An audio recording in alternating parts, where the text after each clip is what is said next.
Welcome to the September 20th Curriculum Subcommittee meeting of the Public Schools of Brookline School Committee. Welcome to everyone who's here. I am the chair. I'm Jennifer Monopoly. I'm the chair of the Curriculum Subcommittee. Our other members are Helen Cherlupsky, Suzanne Federspiel, and Steve Ehrenberg are members of the subcommittee. And we also have Nancy Ray-Gorer, who is attending as well. And I see we have some attendees as well as the panelists. We're joined by some members of the staff at the Public Schools of Brookline, and Deputy Superintendent Leslie Ryan Miller will be joining us momentarily. So we have several items on the agenda today for members of the public. The first item is our minutes. The second item will be reviewing the Office of Teaching and Learning goals for the year ahead. And then we'll have a discussion of subcommittee goals and then new business. So if we could take up the first item, which is the minutes. I'm sorry, from our previous meeting. Have people had a chance to review them, or would you like to push that off until the next meeting? Okay. Sorry, Jennifer, where were they posted? I'm sorry to have missed them. That's right. Usually Robin posts. Oh, I see them. I see them now. I'm sorry. Okay. Usually they're in a folder inside the Google Drive there, or posted, and they should be posted on our website as well. Or maybe she waits until they're officially voted. I'm comfortable with them. I've read them, but if other members would like to wait, I'm happy to wait until the October meeting to review them and vote. Just because it's the first one of the year, and I know it's been a month since that meeting. Long. Jennifer, if you've read them, that's good enough for me. With me. I've read them. Robin created them. I read them just for, usually it's just minor edits because she pretty much watches and records and types as we talk. So I've read them. I'm willing to move them if someone wants to second them. I'll second them. So we need to take a roll call vote. Helen? Yes. Okay. Suzanne? Yes. Stephen? I'll abstain. Okay, and I vote yes as well. So, and if anybody has any questions, Stephen, if when you're reviewing them, you have questions, we can always take that up under, I guess, in another time, but I think they should be satisfactory, hopefully. Apologies for not reviewing them. That's okay. So the next item on our agenda, hopefully Leslie will be here in just a moment. We're going to be having a presentation on the OTL goals for the Office of Teaching and Learning coming up for the year ahead. This is similar to last year, Deputy Superintendent Leslie Ryan Miller had with her team come up with some goals for the department and then shared those goals with us. And then at the end of the presentation, there was an opportunity for questions and discussion. And that's a little bit separate from our subcommittee goals and conversation that we might want to have as well. We're also joined by Michelle Herman. Michelle, do you want to introduce yourself and while we're waiting for Leslie, for those folks in the community who may not know who you are and what you do? Sure. I'm Michelle Herman, and I'm the Senior Director of Teaching and Learning for Pre-K to 8, and work with mostly the curriculum for Pre-K to 8, in addition to the coordinators, and for K to 8 and the K to 12 coordinators. And so, yeah, I'm actually making it into my third year here, which I think this is roll number 3. So that's okay though. I will take it, and I'm looking forward to, a busy year. And so they're all connected, the roles you've had. It's not like you did one thing. That is true. That is true. That is very true. And I'm pretty flexible, so. Yeah, Michelle did a lot of the heavy lifting during our COVID years as well, when we were under a lot of transition, and so has had a nice sort of role, has had a lot of work in PD. So there's a lot of nice mesh there. And then, do you know if Gabe McCormick is going to be joining us today? He's not able to. No, I don't think he is. So for those of you for people in the community who may not be as familiar, don't know Gabe, so Michelle does a lot of the K-8 work. I don't want to like overgeneralize, but Gabe also does a lot of work with the high school, not exclusively, but those are two heavily centered roles as well. So And we overlap at the middle school to make sure it's sort of like a smoother transition for students. So That's great. And I see that Deputy Superintendent Leslie Ryan Miller has joined us from another meeting straight into the next one. So welcome. Leslie, how Just are in the you? high school, Yes. in the head of school's office. Changing jobs, Helen. No, you No, not can't. No, we just had a awesome meeting here at the high school. Anthony and I facilitated, so I'm sorry I'm late. And I'm glad to. Yeah, no, that's okay. I had let them know that you were wrapping up another meeting. So we did the minutes and we reviewed the agenda, and we were just introducing Michelle and talking about the different roles that she's covering and Gabe. So if you want to start with your presentation, I mean, take a minute to transition from one, take a deep breath. Sure. And then if you want to get started on the presentation when you are ready, we can talk about the Office of Teaching and Learning goals for the 22-23 school year. And I want to try to remind myself of one of my goals this year is we use a lot of acronyms, and we have a lot of folks. And so if people are joining us for the first time at a subcommittee meeting, I would really try to make sure we introduce ourselves and other members of staff so that people, when they're joining, know. We all see each other regularly every month, and other folks know us less so. So anyway, so Leslie Ryan Miller is the Deputy Superintendent of the Office of Teaching and Learning, commonly often referred to as OTL by those of us looking to shorten Office of Teaching and Learning. So if you would share with us your goals, we eagerly await. Sure. Michelle, I think the screen share has been disabled. I don't know if you can either give me access or maybe share our PowerPoint. try it now. And if you want me to share the PowerPoint, I'm happy to. But Oh, nope, I got it. Okay, hold on a second. Okay,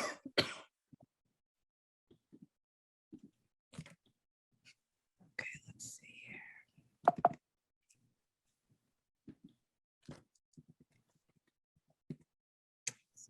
Slideshow. Okay. Can everyone see this? Is this okay? Okay, Yes. great. All right, so welcome everybody. It's good to be back in the new school year and start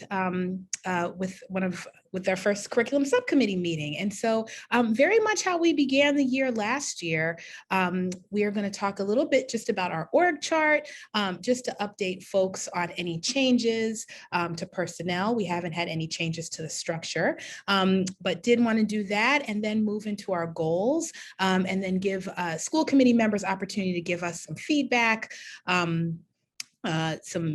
ask questions, and yes, just engage around our priority areas. So let's see. Okay, so this is our org chart. The structure is absolutely the same as it was last year.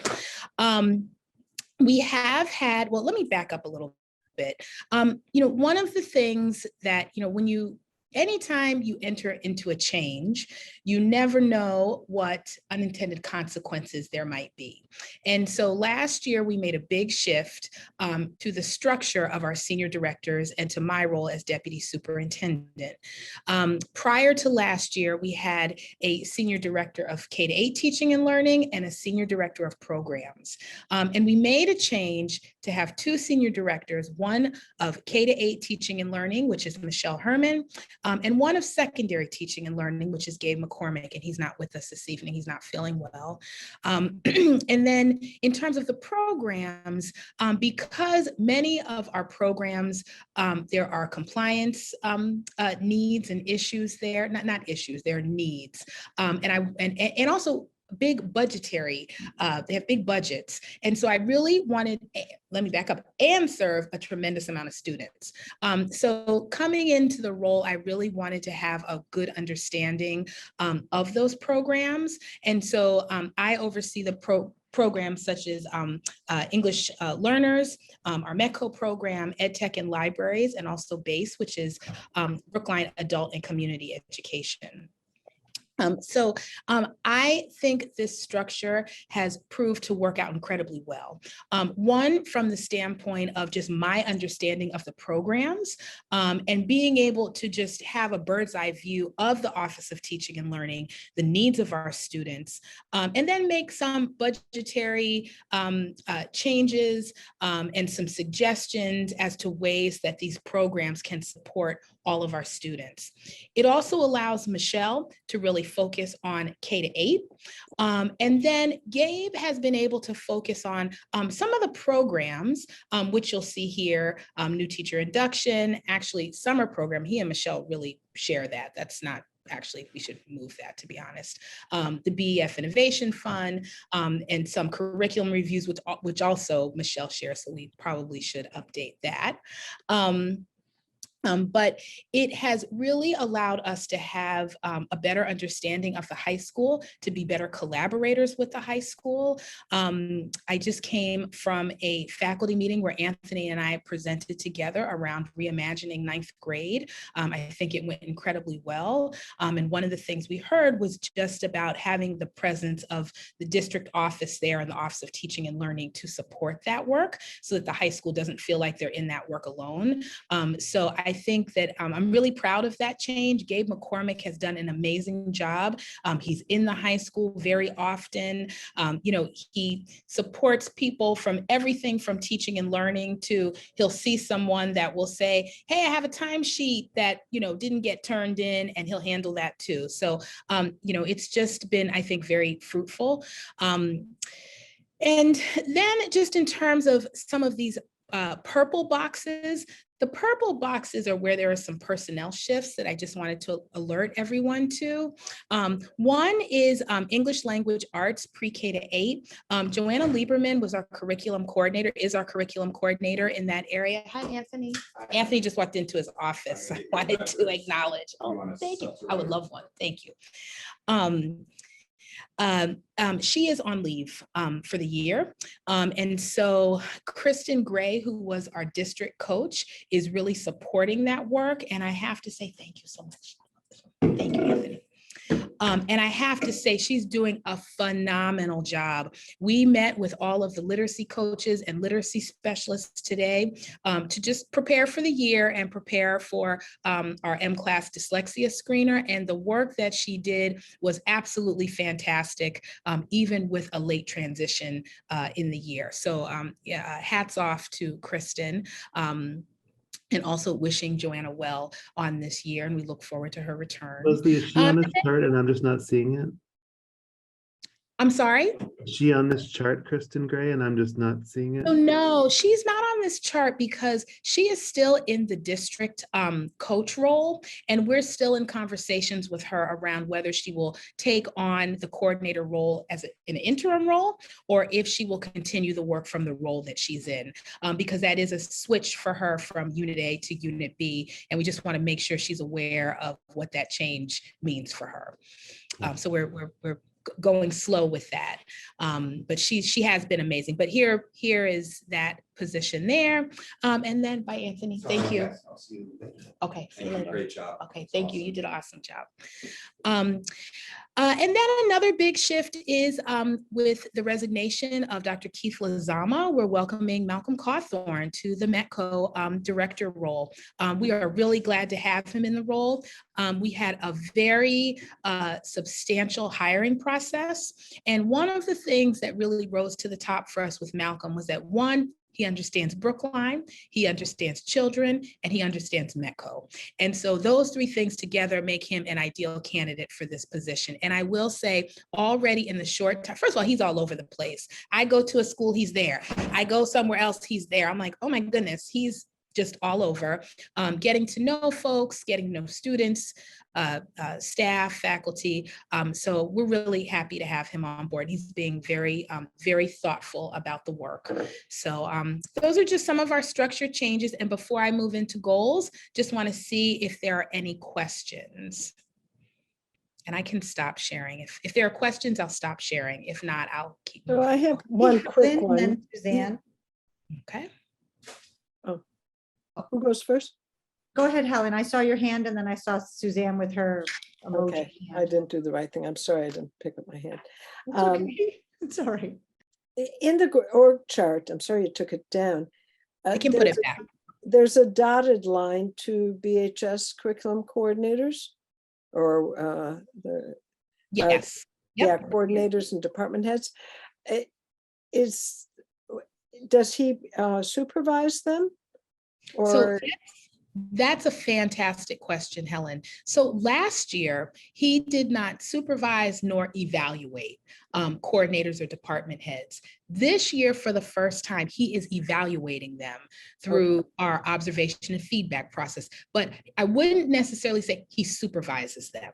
Anthony supervises them, and he's a secondary evaluator, but Gabe is the primary evaluator. And that's a shift this year. And we did that for a couple of reasons.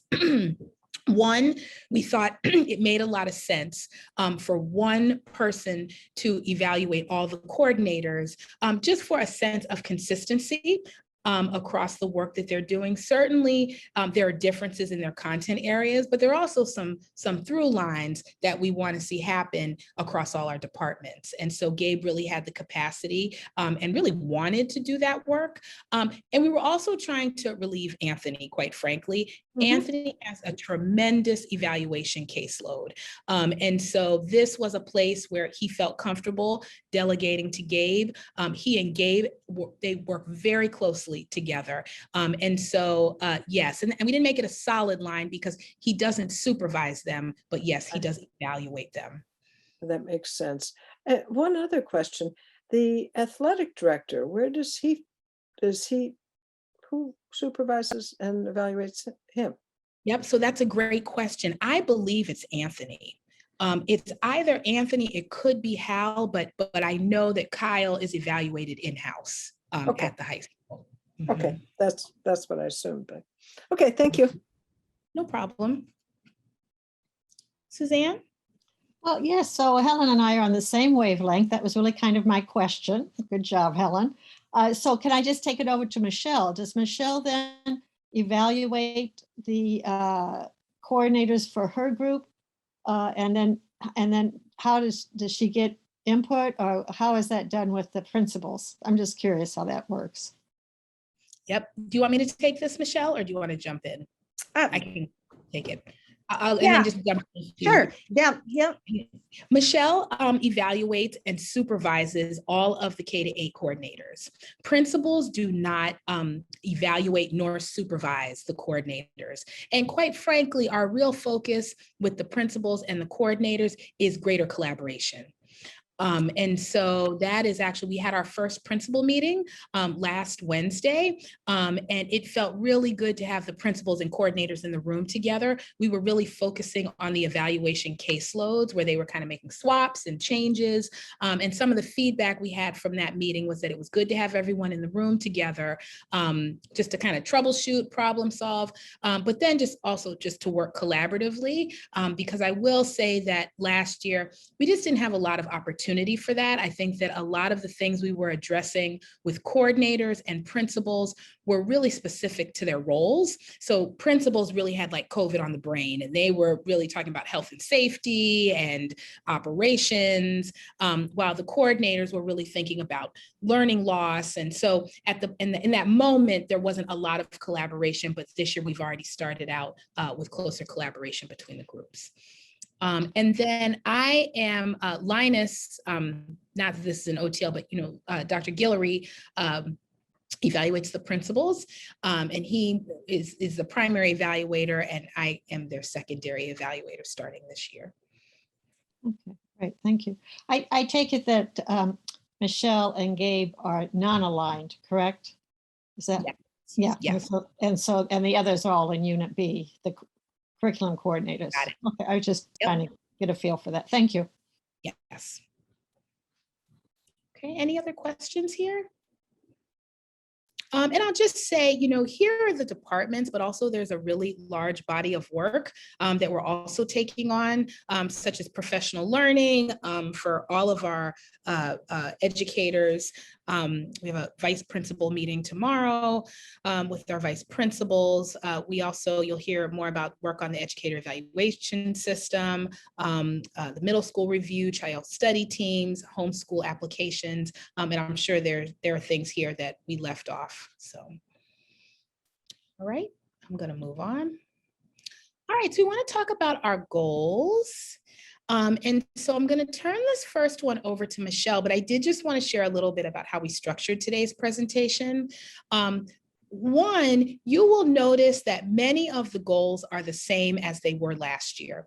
And that is because the work that we suggested last year, it's really adaptive work. There certainly was some technical work incorporated, but this is really adaptive work that we know for adaptive work to be successful, there needs to be a lot of input from a lot of people, and it's long-term work that happens over time. And so as we started looking at the goals, we thought, oh, well, maybe we'll make some changes. And then as we started to change goals, we felt like that shift wasn't the right thing, that we were, in many ways, it looked like we were abandoning what we had prioritized without actually completing the work. So what you'll see here are things that are highlighted in yellow are areas that are new this year. So things that we've added to the goals as we accomplish some key actions and benchmarks, we were able to take that off of the plate and add other things that would also help us move the goal along.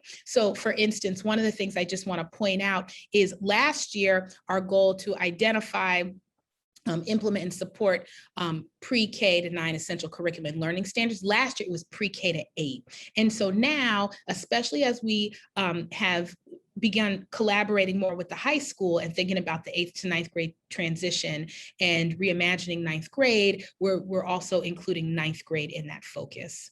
So Michelle, I'll turn it over to you. Sure. So one of the things I did want to address, and Leslie, alluded to it as well, is the difference between the technical and the adaptive work here. Last year, I think that a lot of what we talked about at meetings was the more technical piece because we needed to do some technical work to get ready for the adaptive work. And I think as we looked at the goals, and as Leslie was talking about the things that are highlighted, we thought a lot about the difference between creating documentation and the instructional piece. And as I look at goal 1 this year, looking at identify, implement, and support pre-K to 9 essential curriculum and learning standards, that implement and support is really where we have added some focus. And so we'll just talk through that. I think the other thing that Leslie also talked about that's key is the idea that time.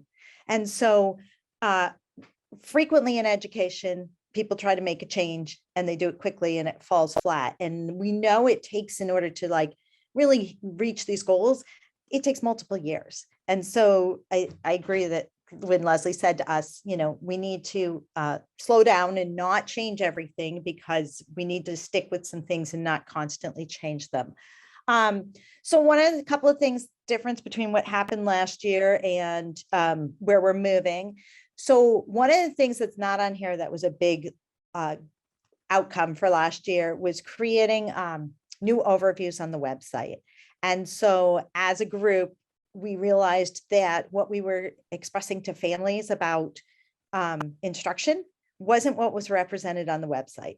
And so we spent a lot of time after we really made some identification of our curriculum maps, also communicating that out. And it's no longer here because the scope and sequence, because it's both finished and on the website.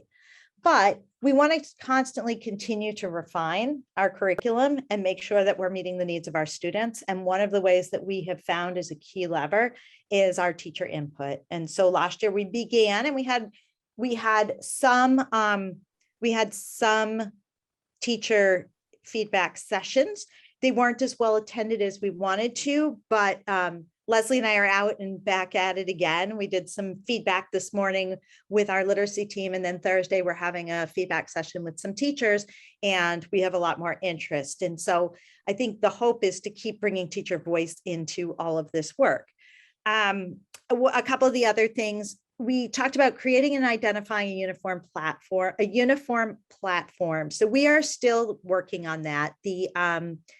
Now that we have some common documentation of our work, we still have teachers when they come, they have to go to multiple places in order to get to materials. So if I'm a new first grade in the district, I have to hear from the math people where to get my materials. I have to hear from the science people, the social studies.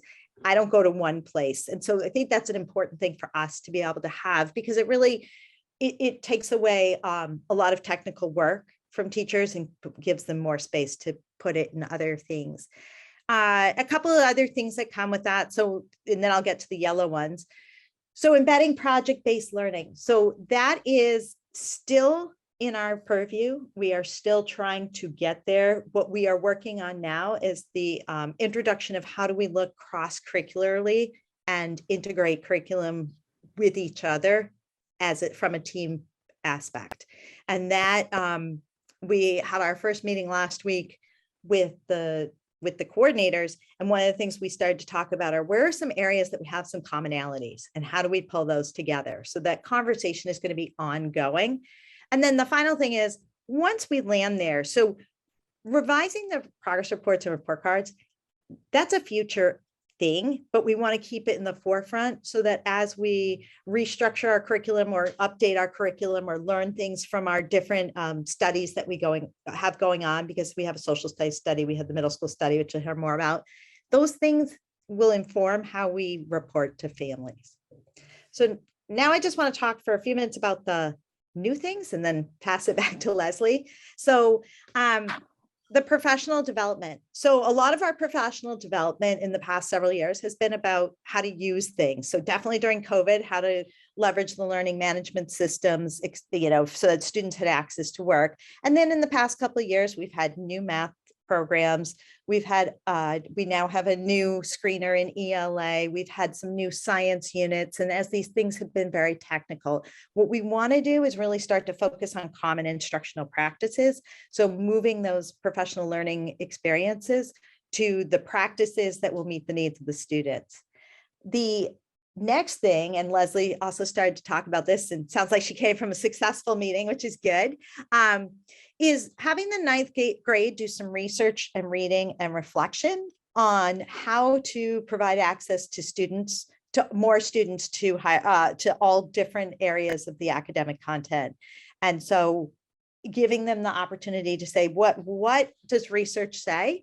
And specifically like reflecting on our own practice, and then what do we want to do to provide students more access? And so they're right at the beginning, I mean, literally at the beginning of that research and that reflection process and that planning process. And that's going to be an exciting, I think the outcome for that will be exciting. Then the last thing is to implement and document comprehensive assessment and intervention plans, specifically in ELA and math.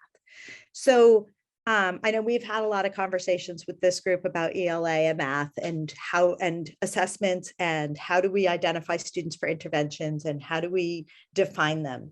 And in looking back, Leslie and I have had a lot of conversations saying, you know what, it's not as clear as it could be. And so we want to give the opportunity for to codify this work so that it's super clear both to families and to school personnel about what's available to students and what takes place, what tier one takes place in the classroom. And then as part of that PD that we talked about before, or professional development, being able to support teachers. So I'm going to stop talking. See if there's anything that anybody. I don't know if anyone had any questions. Also, full transparency, I left one of my notes is in a Word document. So I'm just sending it to myself so I can look at it as I share slides. Suzanne, did you have a question about the first? Oh, I lost who that was. Yeah.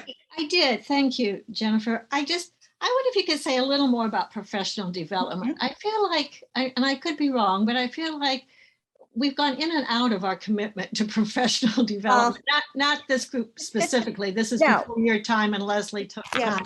But off and on, we've had dedicated people just for professional development. And then we say, I don't know what we say. And we end up like saying, okay, take it on, Michelle, even though you've got 10 other things to do. And so I'm just kind of, I think professional development is really key. And some I think are better than others in terms of how you do that. I love, professional learning communities, PLCs, or common planning time, or that kind of thing. But that's just one of many ways. Certainly instructional coaches is another way. So could you just kind of tell us kind of where your thinking is right now? Totally. Or I can tell you my thinking, Leslie. I mean, like, if you don't mind, I'll tell you my thinking. And so, And while you do that, Michelle, could you keep the slide back up? I would love Sure. to keep being able to look at it. I'll put it right back. I'm just sending something to myself, Stephen. Oh, okay. And I want to be totally transparent about this. So I think our structure around professional development is difficult. So we don't have required professional development in the district for teachers. We don't have well-structured times during the days at all of our schools to meet those needs. And so we try to leverage as much time as possible, but it's really difficult to create a comprehensive plan when it's not consistent from school to school, and and there's not a contractual expectation for teachers. So that being said, I think you're right, Suzanne, since I started here as the professional development director, and at that point in time, there was a structure in place that was very structured, but very limited. You got basically the choice of three PDs, and you went to those, and you were nominated for it or voluntold. Either way, you were told what you were getting. And since I've been here, then we went to COVID year, and during that year, we created that structure that had, the release time for teachers. And we were able to be really intentional about the PD that we did. But then coming out of COVID, we returned to the regular school year where we no longer have that guaranteed time. So OTL this year has Office of Teaching and Learning, sorry, Jennifer, but the Office of Teaching and Learning this year has tried very hard to identify structures that are in place and to narrow the focus to what it is that we're doing. So for example, we believe that, we have a state mandate to provide a Dyslexia Screener this year. And really, we want to see what we get from it. And so we are going to use one faculty meeting and then to do some very specific PD, but we also used 3 hours of the opening days to do the training, which means that all K-2 teachers had a 3-hour session that was related to the literacy screener that was dedicated, but that is not a frequent occurrence. And we also had to focus in, and I think we showed you last year at the end of the year, our focus areas for grades K through 5, where we talked about here's where we're going to be focusing. So we focused Ks through 2's PD this year in literacy, but they also have the second year of their math going on, their math implementation. And so Matt is offering things for the planning sessions, etc., but it's difficult to do it to get everybody there. So one of the other things, and Suzanne, I think you mentioned it, was this idea behind coaching and specialists working with teachers. And that's really where we are in those two content areas are focusing our time. So I think it's really hard. I think we want to have a comprehensive program, but our structures make it difficult. Leslie, I don't know if you want to add to any of that. Nope, well said. Okay. Stephen, did you have a question? And then I also see Nancy has a Nancy. question. Yeah. Nancy, go ahead and go first. Sorry. Okay, sorry. Yeah, Nancy, do you want to go? Hi, everybody. This is all terrific stuff. So thank you so much. Seriously. My question is around, I hope I'm not stirring the pot, is budget. How are we doing on budget? And I want to know where, how does this work? Been great about PD and helping out with that, but how does this work and where do we stand? So, OTL has a healthy budget. Last year was a real challenge for us because I think with the transition from one deputy superintendent of finance to another, OTL ended up where our primary revenue was through grants. And so we had very little money on, very little funding on the general operating budget.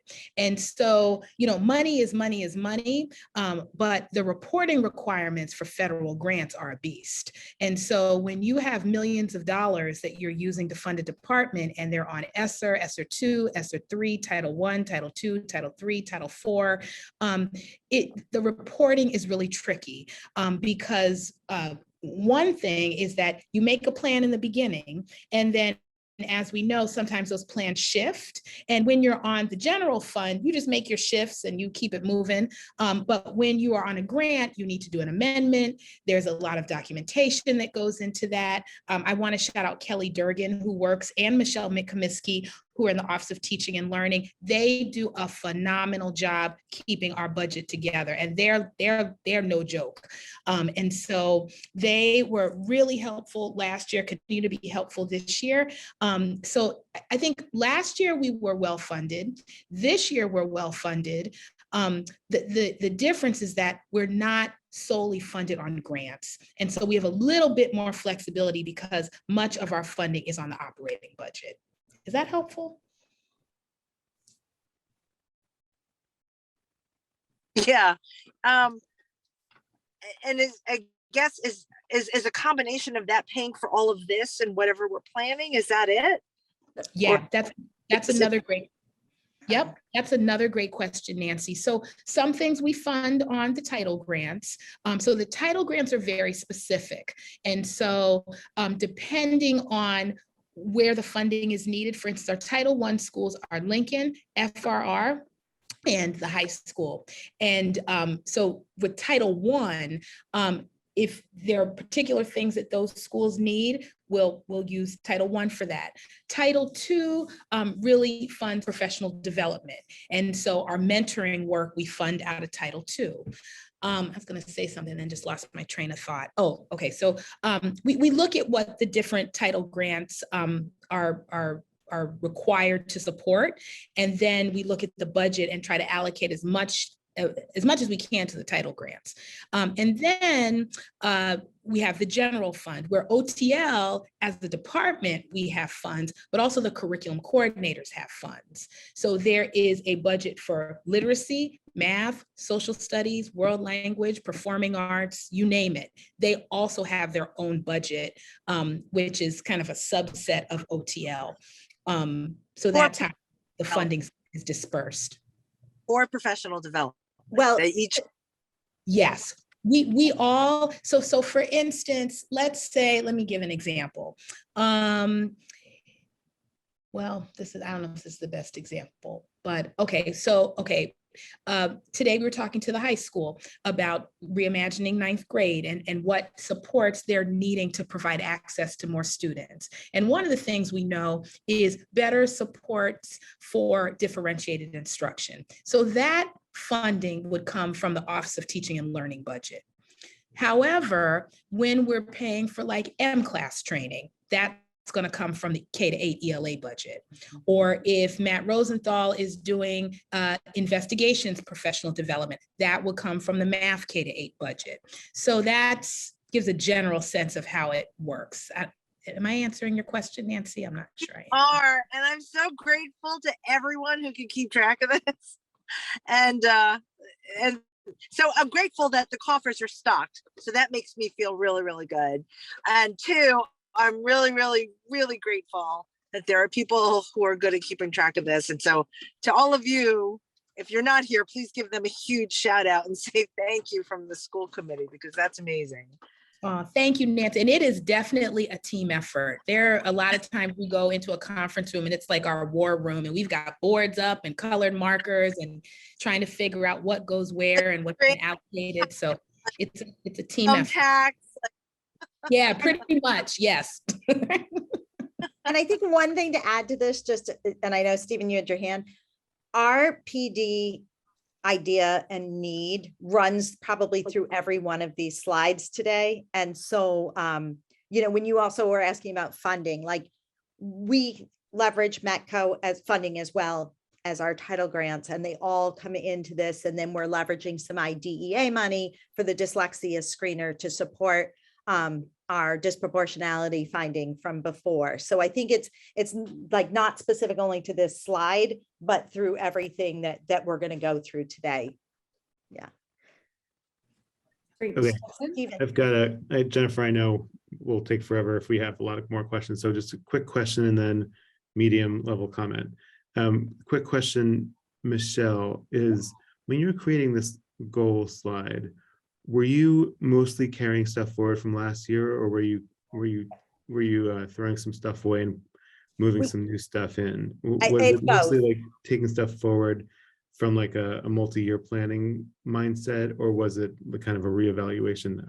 I'm just curious what the process was. I would say it was both. And so the first thing was there were some very technical things that when we came together as a team last year that you had seen here that we just didn't have. So like if I said to somebody, you know, go to the computer and pull up Brookline and find me your curriculum work. Well, it was buried, hard to find, non-existent pieces. So in order for us all to be rowing the same direction and talking from the same point instructionally, we had to codify some of that and get it printed. So those things were really, and like, this is only one of multiple goals.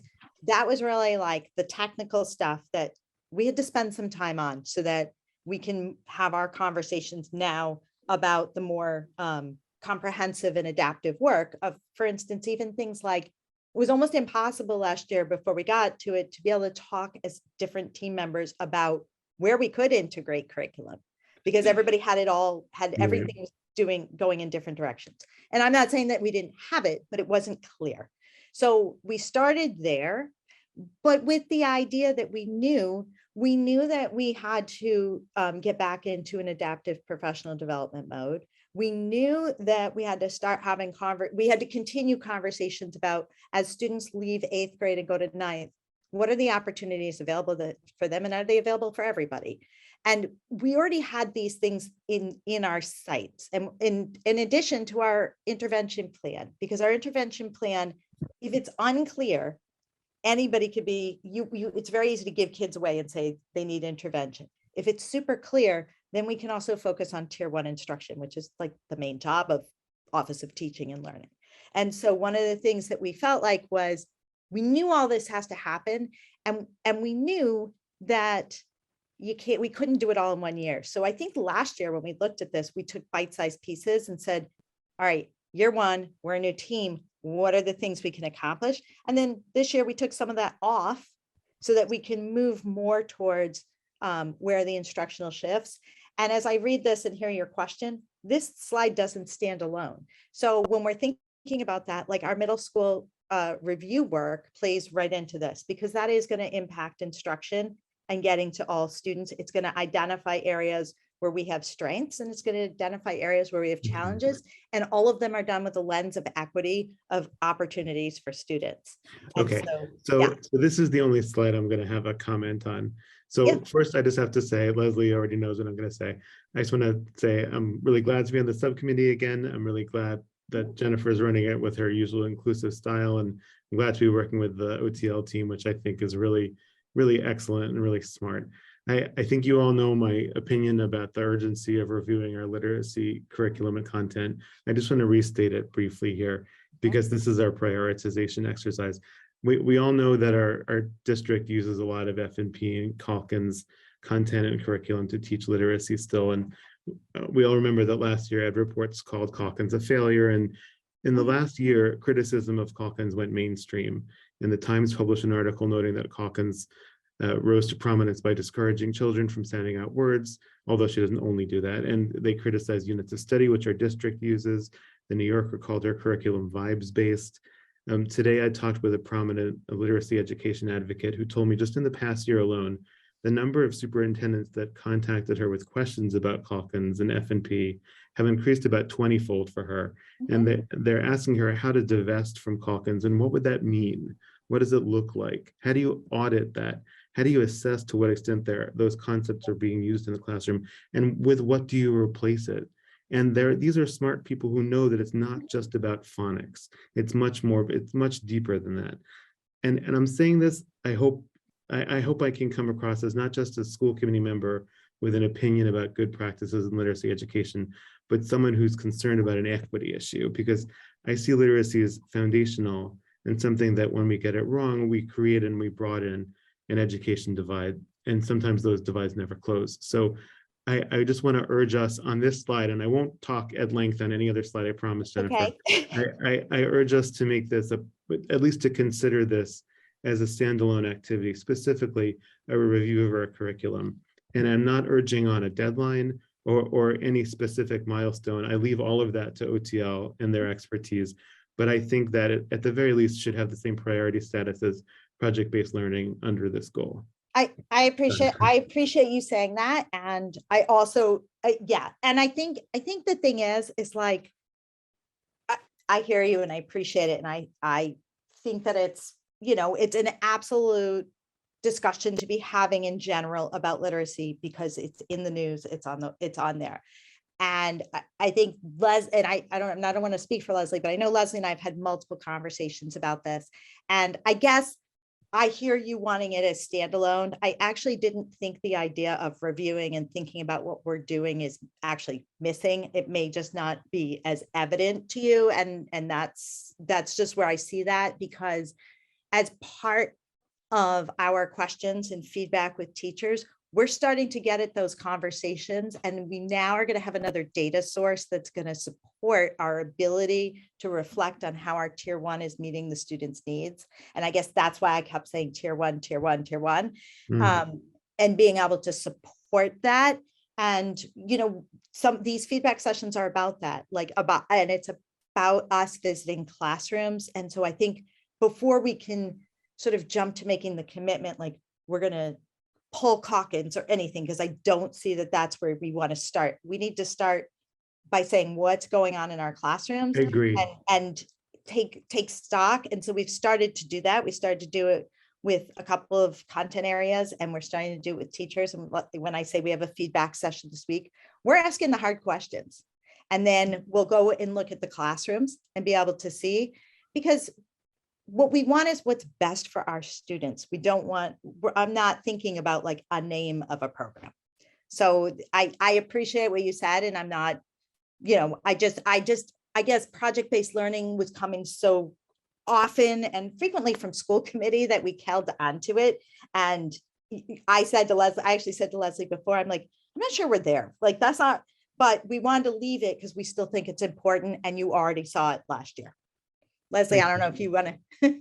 Yeah, I mean, I won't spend too much time because Stephen and I did talk about this. Yeah. And, we are certainly thinking about all of the research that's coming out, and we're combining that with thinking about like the theory of change, right? So last year, in 1 year's time, we implemented a dyslexia screener. That's a huge lift. We had to go through the process of identifying the screener, training the teachers, getting the equipment, identifying the funding, and that really took a lot of bandwidth, and I'm really proud of that work. And our teachers are really rising to the occasion with this, and I'm excited to see what the data looks like. And we'll also we'll look at curriculum. We just want to make sure that we're doing that in a thoughtful way. So, before I cited when the district made a change from Think Math, when Think Math was no longer aligned, the district went to make a move and they stopped using Think Math with nothing in its place. And from that, a million wildflowers started blooming. And it took a lot to bring it back with investigations. And so while we're definitely looking at Calkins and what the research is telling us, what our data is telling us, we want to be really mindful about what's happening with Calkins, but then what would we replace it with? And that has to be a really thoughtful process that we engage teachers in, and that's going to take some time. And so you'll see, and this actually should have been highlighted, Stephen, this was part of our action step last year. The piece around with the curriculum coordinators coordinators continue to refine and update the curriculum units. And then we added implements curriculum reviews, because we can see that happening this year as part of the work to really understand what is happening with Calkins. Because we also have other curriculums we use specifically in K-2 foundations. We're piloting Heggerty in almost every school, not every classroom, but every school has at least one teacher piloting. So we're trying to see what's working for our kiddos and teachers and what's not. And also thinking about the range of learners, right? So we definitely have some youngsters who maybe we will pick up with the dyslexia screener, right? Or maybe they're just having struggles in reading. But then we also have children who are coming into our classroom in kindergarten reading like at a middle school level. So how do we also integrate complex texts into a kindergarten classroom? So it's a lot of things kind of worlds colliding, but your point, I hear your point, and I think that is, you know, the reviews are definitely something we're going to look into further this year for sure. And literacy is at the top of the list, quite frankly, literacy and world language. I'm very encouraged by that. If I were just to boil it down, I would just say a literacy curriculum review from an excellence and equity lens, I think should be a high priority. Got it. Point taken. Okay, I just want to do a quick check-in. It's 4:53. We're on goal number 1. I see 2 more hands, so I just want to, you know, we just want to keep ourselves aware of the time. Nancy and Helen, if you want to make some maybe quick comments, quick questions, burning questions before we go on. I'll pass. It's okay. Stephen, thank you for asking the question. That was definitely a big part of what I was here to see and listen to. I just want to say one comment though, that I'm so glad about dyslexia screening. It's high time. It's, you know, never too late, but I'm really glad to hear that. But regarding reading, we just have so much data that it's not like an apples to oranges that, you know, just incorporate. How do we incorporate dyslexia screening? But we have so much data on how on our kids at every level, and how they're doing both just reading. It's not just reading, it's reading comprehension. It's the different complexities of reading and not only that, but the different levels of complexity of reading from every grade that goes up, from 2nd to 3rd and 3rd to 4th, and certainly within middle school. And I'm not beating a dead horse, but the horse is not dead. Well, maybe it is. And how Calkins has been inadequate in all of those, and how Calkins is woven into every single thing that we do in the public schools of Brooklyn, and how that's failed our kids is a really strong term, and how that might be better without, you know, with something different than Calkins. So, okay, that's it. And okay, I'll pass. Thanks, everybody. Helen? Yeah, so my question is just a little bit different, and you may be answering it. I can't remember. I did read through the slides, but I don't remember seeing it. I know you're doing the evaluation, which I'm thrilled about, the dyslexia evaluation, but I'm wondering, so we get the data and then what do we do All with right, the children? That's a really good question. So a couple of things. Dyslexia screeners and the specific screener that we identified really is about tier 1 instruction. And really the number of students that I get identified from this type of screener should be about, are they at risk? And then we do some tier 1 instruction with them, and then we assess. And the nice thing about this is we're going to assess 3 times a year. So we're going to get data, we're going to be able to watch how they've changed, grown, etc. The other piece of it is that, like, as Leslie was talking about Heggerty. So our first round, I mean, we're going to take kindergartners and we're going to give them this assessment. And I think they're going to find it actually fun because it's kind of like games, but yeah, I know it's used with their in early teacher, childhood right? a lot. Yeah. Right. And we purchased one that would give us, I think, to Nancy's point, a little beyond just the dyslexia phonemic awareness part, because we want to know as much as we can to have a good, somebody once called it a profile, but to understand how a particular student reads and is learning to read. We would not, so you're not going to intervene with a 5-year-old in their first month of school, but you're going to watch them grow, and you're going to do some specific things based on the information you get. We have two things going on. So Leslie mentioned Heggerty. So one of the things that we know that can address a lot of the issues is the Heggerty program, in addition to the foundations. And so right now, for the first couple of months, literacy coaches and specialists, because we've brought them together to work together, are going to support teachers in what is it in tier 1 you want to make sure you focus on. And the Dyslexia Screener will create groupings and say, like, these students all kind of have the same challenges or the same really good performance. And so these are the students you can group together.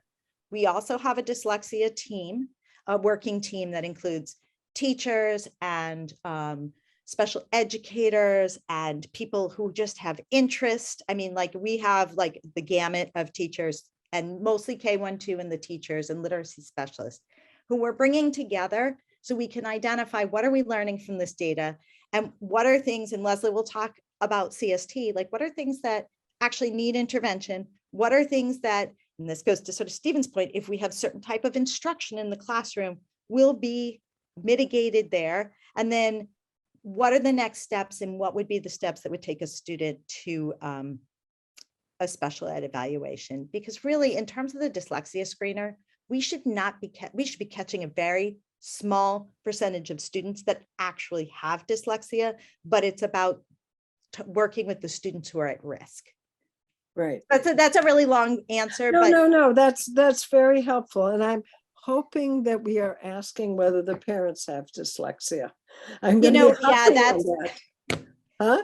Yes, and we've heard you, and I think that was something we're going to revisit with Megan Megan Gainey and the Office of Registration, and For the kindergarten screening. Yeah. Yep. Oh, yeah. Right. Well, and that might be in the new kindergarten screener. I don't remember, but that would be the place where we would, That's great. talk to parents. Thank you. Okay. Can I go to the next slide? I think I'll make up some time with the other slides too. I can't tell if Nancy's hand is a new question or another one, but I'm not sure, Nancy, maybe you can tell us in a second, but I just wanted to comment myself on it is a new question, and I hope it's an easily answered one. And is the data that we're collecting? I still don't know where the teachers are regarding data collection and how burdensome the data collection used to be in the past. Is this something that's going to be added to a pile of data collection that is still hard for them to do? Or is this, that's my question, like how does this work? This is super quick. I don't need a long. No, I hear what you're saying. And I think as a data collection, we need to get better at being consistent in our data collections. I mean, I think that's a Brookline place for growth. And I promise I will stop talking, but the data collection here is very quick. The subtests, so there are 6 subtests. The whole assessment of a student here is 7 to 8 minutes max. And you can do it by subtest on each day. And the teacher everything the teacher does is on the computer and all the recording, but they work one-on-one or in small groups with students to give the assessment. And the data collection is immediate. The teacher clicks based on the answer. They're learning different ways to code the answers, and the analysis is done immediately for this. And so this is a new tool for us. And we hear you about needing easier ways to collect data across the district. Okay, thank you. Okay, so I'm hearing a lot of, based on this conversation on this goal, I'm hearing a lot of the subcommittee members being interested in continuing the conversation about professional development as we go forward. And I'm hearing interest in continuing to talk about our literacy, which it sounds like is sort of embedded in part of these plans here. And I know we have a number of curriculum reviews going on, and I would love to see us get to a point where we have a regular rotation of reviews and different we're going through a math review now, we're going through some curriculum reviews when we can get to a point of sort of having like a cycle so that we're always having an opportunity to review the research and sort of see where we are. And also knowing, one, having that hope, but also knowing that we have a certain number of staff and the ability of bandwidth for so many reviews at one time. So I hope that we're able to look at this in whatever pieces we can and start that work. Looking at the literacy pieces, we know we've heard what's in the news. And so it's nice to hear that there's some work getting feedback from teachers and sort of looking at pieces so we can begin to think about how to approach this work and do it in a really thoughtful way. So I just wanted to sort of reflect on those two pieces. And without any other, I don't see any other hands. I think, Leslie, we're ready for the second goal. Okay. This one I'll run through pretty quickly because we ended up talking a little bit about grants. I think the big add here, this is the same goal as last year. Many of the key actions you see are the same key actions that we needed to do last year, which last year was a little more difficult because we were managing the ESSER funds, which that was a big pot that had all content area hands in it. And we always had to make sure that we knew who was spending what on what, and we no longer have that. So that is really big for us. But we still, of course, again, monitor the title grants, the METCO grant. The METCO grant is a huge grant for us. It's about $3 million with added carryover. And so, we want to be mindful and we want to make sure that we're using the funds in the way that best service students. And we want to make sure that we're always in compliance with these grants. So, I don't think I need to say much more, but the add-on here is just a collaboration with the Office of Data and Strategy to track our grant expenditures in relation to student achievement. So that's going to be, that's key. And it's something we should do with the title grants, and we have been doing, but we're really trying to even drive down deeper to get even better data. And the M-Class screener will definitely support that. I was going to say one other thing. The one thing I want to add, which I talked a little bit about during the summer school presentation at school committee, is that yes, what we added here was just looking at the grant expenditures in relation to student achievement, but it also has to do with family need. So for instance, just, a means of growing our academic achievement is by having more kiddos in Project Discovery. In order to get more kiddos into Project Discovery, we needed an afternoon component. And so Title I really paid for the bulk of the base funding that allowed our kiddos to be in summer camp and Project Discovery and summer camp with base. And so that was really helpful. Are there any questions here? If not, I can go to the next slide. I'm sorry, I have one because I have some history with our grants. And how much do we manage now in all of our grants, not just the title grants, but I know that we have sometimes gotten other grants for all sorts of things. Do we still have those? Ooh, Or maybe that's a great question, Helen. No, you know what? Don't answer, please. But Okay. maybe at our next meeting, Thank you. we could just have a list of the grants and the amounts. Okay. Yep. So I that can we do could that. just understand what that is, because, and the reason I'm asking is, we used to have a full-time person in charge of that for a number of years, and now we don't. Yep. And so, and looking for those grants that bring money into the district And is an important thing. A lot of those grants wouldn't necessarily sit in the Office of Teaching and Learning. So Leslie, I don't know who could get all of those information out. Yeah, we can work with Mike Well, Donato. whatever you can do, whatever you can do. It's just, you understand my question. I'm trying to get a grasp of it and understand how you're managing it. And are we still getting those grants that we used to get, sort of the innovation grants, the things that, they're looking for a district like ours to try pilot things and stuff like that? Yep. So sometimes there are grant offerings via DESE that a district can take advantage of. There's also IDEA. There's even just BEF, the management of that. And so what the real shift is, I think that you're alluding to, Helen, is like the work that Amy Martin did, where Amy Martin was solely responsible for the grants. But what Amy did was she not only did the fiscal reporting, she also managed the programming.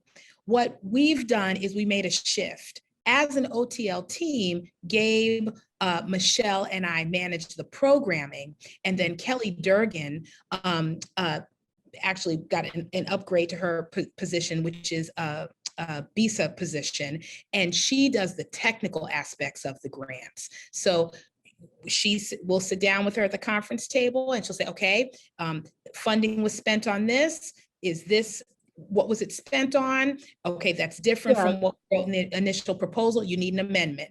And she lays out what we need to do. And then we come together as a team and we write the amendment, and then she puts together the submission. So really, she is doing the technical aspects and we're doing the adaptive and programming aspects, if that makes sense. Where before, Amy Martin was doing all of those things. And they used to, if I remember correctly, she used to search out grants. I mean, she used to, you know, look for, together with the other one. Right now I'm blocking on people's names, but anyways, it's, we can talk about it then. There's no reason to go on now. Fair enough. Okay. Any other questions? Are we ready for three? No, that's good. We're good. I don't see any other hands. I think we're good for three. Okay. So the middle school review, this is where my notes. So I got to shout out Gabe McCormick because he's really been the lead on this and he's done an absolutely amazing job. You know, where you'll see highlighted, we were a little bit ambitious last year, thinking that we would have the middle school review done by the end of the year last year, which is actually laughable right now. But I'm glad that we took the time. So we basically just moved all our dates back a year to 2023. This work though did start last year and we've had a lot of work that has already transpired. The team that we're working with, New Solutions, has been really phenomenal. And I think they have been money well spent. They know this work like nobody's business. They know schedules. They've seen hundreds of thousands of schedules. Our schedules are complex, to say the least. They said the Brookline High schedule was the most complex schedule they've ever seen. And they also came in and they did some professional development with Anthony and his team, which then led to a revised schedule this year. And just really prioritizing students and what did they want to see for students. And so they've also been providing some professional development. But this team can go into Aspen and look at these schedules that are so complex and extract right away how much time is spent on learning, how many FTEs you need, how many FTEs they have. It's really an incredible thing to see.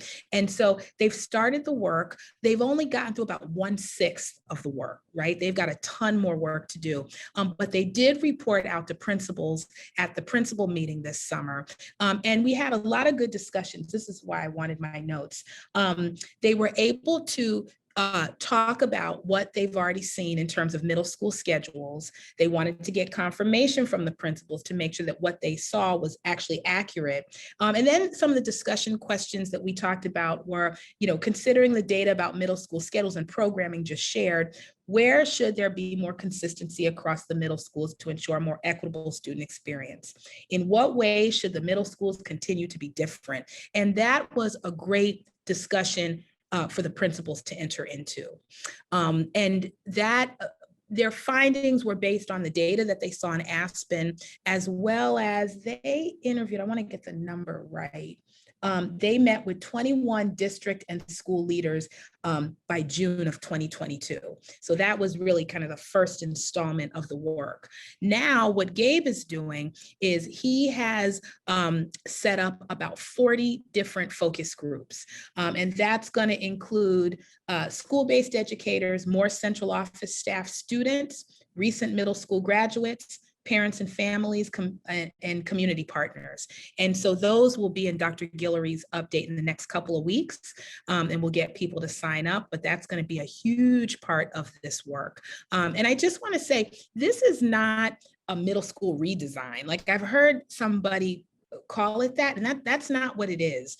This is fact finding. This is information gathering. And then once we have the report of entry findings, we'll of course come back to this group and other groups and figure out, now that we have this information, what do we want to move on? What do we want to prioritize? So this is not a middle school redesign. I just want to be really clear about that. At this point, this is fact finding and information gathering. Jennifer? Yeah, this is really helpful. I'm glad the process is going forward. I'm really excited. This is something that we've been talking about as a committee for a number of years. So this is exciting that the review is begun and the work is begun. And it's exciting to hear that there'll be some focus groups, sort of information gathering and like understanding sort of, what's happening right now, and looking at these recommendations. Could you just review the list of constituents that will be part of those focus groups? I couldn't write down. I was trying to catch some notes. Who, I think I heard teachers and administrators, parents. Could you just repeat that for me real quick? So school-based educators, so that would include all educators in the school buildings, teachers and paraprofessionals, all itinerant staff, central office staff, students, recent middle school graduates, parents and families, and community partners. Awesome. And the data is just, it's really intriguing. I mean, I don't want to go too far into this, but it's just really interesting. It's really interesting to see the differences in time on learning across content. It's interesting to see what schools have prioritized in their schedules. You look at a school like Pierce, which of course is, hits home for me. Their transition time, they have over 2 weeks more transition time in their schedule than any other school, because they're in multiple buildings. That matters. That matters, because that has to do with, if kids are transitioning, that's not time on learning. And so, our Pierce kiddos have luckily done really, really well. They don't fall short, and in their scores, you don't necessarily see the gaps, but that's an inequity that we don't want to persist. So I'll stop there. That's great. No, I'm really excited about this work. I'm really excited to hear about the report of findings. So it'd be great to get updates along the way when there's significant, movement on the work, and then look forward to, hopefully we'll be on track for a report of findings at the end of the school year. Does anyone else have any other questions about the middle school review or the goal? All right, cool. Okay. All right. I think, is this you, Michelle? This is me, but this won't be quite the conversation as the first goal, I can tell you, because this one's pretty straightforward. Just for background, for a long time, Brookline kind of was working through our evaluation system as a way to like check off the box and send it to the state. And even our statistics to the state were poor, like we weren't completing them. And yet it's kind of mandatory by the state that we do this. So one of the things that, last year, Dr. Guillory said 100% participation. Well, I'm not going to say we got to 100%, but we got much closer to that than we've been in a long time looking at our data. One of the things we tried to do last year was take the technical piece away from people as an excuse and really think about the adaptive work. And so last year, Gabe and I ran sessions basically for every part of the evaluation process possible. And we ran it multiple times for evaluators. And what we learned was that it was fine. It was really good for new evaluators, but we weren't really helping evaluators think about teachers who had been teaching for a long time or whole teams at a school. So a team norming around their evaluation process. So we are holding all of this professional learning again this year with evaluators to provide like how do you as a team norm, and how do you as a team give feedback that's consistent through your building? Which brings us to the fact that this can be one of the most high leverage professional learning, because what we're focusing on is giving feedback in a way like that. All the feedback research, whether it's, you know, Dylan Williams or Rick Stiggins or Dufour's, where you're giving, and that's all like the ed people that we follow to look at how to give feedback to students. But it's about, if you give something really actionable that you see that, and you come back and you look at it and you keep coming back in a cycle, it's actually one of the best professional development techniques. And as a district, we should be leveraging this, because this is something that is in place and that we could use. And so Gabe and I are thinking a lot about how do we leverage this, helping people look at some of the indicators from the equity standpoint, and reaching all students, and kind of just having all of our sessions revolve around those indicators, even though evaluators can write to any indicator. So that's where we're at. So a lot of this is complete. We do struggle with the size of our caseloads. It's, you know, some of our evaluators have, I think one of our evaluators said to me the other day, I have 35. Well, there's no way, there aren't enough days in the year to complete the number of evaluations you need if you have 35 people on your caseload. So I think that's something we're really considering, and how to support people in like doing those quick hits, which for those of you there, I know there are several of you in education, like Kim Marshall does, do the quick hits. And then where you really need to spend your time, how do you do that? That's about it on the evaluation. Are there questions? All right, goal 4. Oh, sorry, Suzanne. Yeah, I just, I don't know how school committee can help, but I just really feel this is an important piece. And, you know, if someone does have 35 people to evaluate in 1 year, that is too many in my mind. And so, you know, I don't know what we need to do about that, but we need to do something.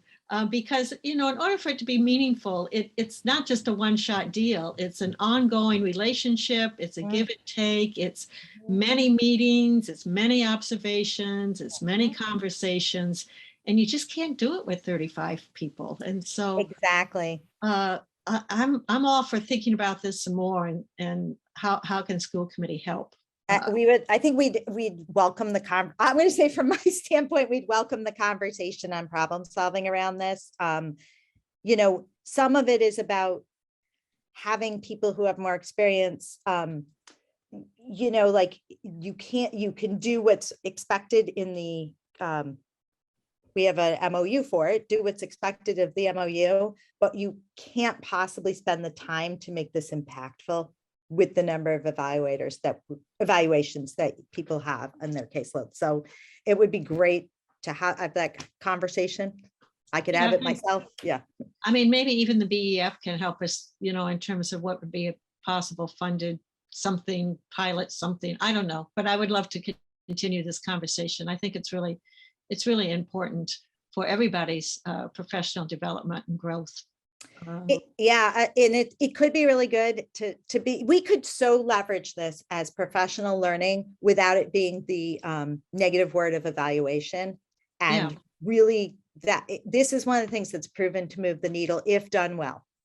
Yeah, and there's a lot of new research about it. People are spending a lot of time and energy thinking about how this works. And again, it's about relationships and collaboration and, you know, working together as well. So thank you for having it as a goal. And I don't know what I can do, but I'd be happy to hear more about it as it goes on. Thank you. Yeah, I just want to add on to Suzanne's comment, actually. And, you know, in order for people to take risks, they need a safe environment to do that based on good relationships and a spirit of collaboration and best intentions. And so it is hard to do that when you have a really high caseload. So we've been talking talked a little bit about budget at the beginning. And so I'd like us to maybe think also too about what impacts there may be budgetarily on decisions at some point about how we might be able to support people and being able to really develop those strong relationships by having maybe less people to evaluate so they can really spend that time. Anyways, I don't know what the solution is, Michelle, but I really like that it's something really important to think about. I like that idea, and I'm happy to talk and for us to have that conversation. I don't have the answer, but I do think it's important. I'm sorry, I know somebody was going to move to, anybody else have questions about goal 4, or are we ready for goal 5? Okay, I think we're ready. All right, so this one is child study teams, which is something that's just near and dear to my heart because I think it's really high leverage, and I think that it is one of the will be one of the most useful tools we have in fighting disproportionality.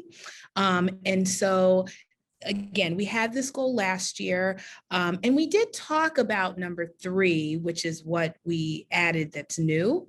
But now that we have our relationship firmed up with the new teacher center, I feel, we can talk a little bit more about the work that's going to happen. And I also want to say that part of why we've engaged partners is that we know as a district office with Michelle, Gabe, and I, we can't do this work really well on top of the other responsibilities that we have to do. And that's why we also look for support with the middle school review. It's not that we don't want to engage in that work, and we are, but we just need someone to lead it and do some of the technical pieces for us so that it's accurate and efficient. And so very shortly, the new teacher center will be working with our CST leaders and CST teams to really understand the model, to think about ways that we can improve, as well as really document our strengths. I talked about this last time, but when Jennifer Fisher Mueller was here, she did a lot of work around CSTs, and she put together, with I know a lot of educator support and collaboration, an amazing handbook for CSTs that's really rooted in RTI and MTSS. And I think that while that's used, I'm not sure that it really got embedded in what we do. And so so many districts are prioritizing really having strong RTI or MTSS models, and we need to do the same. And we see this CST work as kind of the entry to that work, because that's where the rubber hits the road, right? You bring a kiddo to CST, you talk about how has tier 1 been going? What does the data tell us? Okay, what are the tier 2 interventions that are available? And then let's document that work and how, what the data is telling us once a kiddo gets tier 2. And so CST, again, is where the rubber really hits the road. So with both implementing a strong RTI MTSS model, as well as just curbing this disproportionality, because quite frankly, children should not be getting referred unless they've gone through CST. And that's not always the case now. Now, certainly a parent can ask for a referral and it moves forward, but my hope is that even if a parent asks for a referral, the child is still going through CST. But that also means I want to be honest about where we are. There are some disconnects with CST and the way that we're providing intervention. So one of the things I can speak to being a principal was that I'd go to CST meetings and the team is looking for robust interventions. But let's say the literacy intervention or the math intervention that a child receives was already determined somewhere else by another group. And so you really want to have a stronger link between how it's being decided that a child's getting the intervention, and then just as important, how are we documenting that intervention? Because I have seen plenty of kiddos, and I'll be honest, it's been a lot of Black boys who maybe could be behind grade level, but they're getting interventions and maybe making a year's worth of growth in a year, or more than a year's worth of growth in a year. If that's happening, and let's say they're still behind grade level, they should not be referred, because if they are demonstrating to us that they can make that much growth in a year, we need to continue on that path that we're on. And that demonstrates to me that there is most likely not a disability there. And so we just need to have some conversations as a community around when is it time to refer? And when do we look at the practices we have in place and continue what we have. I don't know if I'm making sense, but this is something that's just really important to me. And so, you know, I get a little funny. I just think this is really high leverage work, and our CST leaders and folks who are on the CST team, that is hard work. It takes a lot of time. They need to liaise with the classroom teacher. I mean, it's just a lot of work. And so one of the things I'm really happy about, while it's not a ton, at least we're demonstrating how thankful we are, and hopefully it will increase in time, but we have been able to increase both the CST leader and member stipends this year. Only it's by $200, right? But that means something. So it went from $600 to $800 for leaders. I'm sorry, $600 to $800 for members, and from $800 to $1,000 for leaders. So, and we'll keep looking. I think, you know, we may need to increase it more if we're able, but that was what we were able to do at this point. And so I'm glad that we were able to get that in the queue. So any questions? So Helen and Stephen? So quickly, because I see the time and we need to, I think there's more that you have on the agenda. But one quick question, I think you may have answered it in the past. The new teacher center, where is that out of? Or who are those people? Yep, so the new teacher center is located in California. And they do national work. I first got to know them actually through my work with Boston Public Schools, where they provided professional development to our new teacher developers. But they run the gamut in terms of what they provide. And so they're really good at these kind of reviews. But then one of the reasons why we selected them was that then they're really thoughtful about the professional development that occurs after you have findings, either both commendations and recommendations. They're very thoughtful about that. And they do enter into this work with an equity lens. So I'd actually encourage. Are they connected to a higher education? I don't think so. No, okay. No, I don't think so. I could be wrong about that though. One other question. I think I really heard what you were saying about the, you know, different people looking at the same kid and not talking to one another. Part of it is time to do that. I understand that, but you know, it's things like, are the steps to success advisors part of the CST, for instance? That's right. That's right. Or the METCO director or liaison for that school. So those are the things that, you know, I'm hoping the coordination becomes even better for each child who's in need for a CST. Yeah, that's right, Helen. Thank you.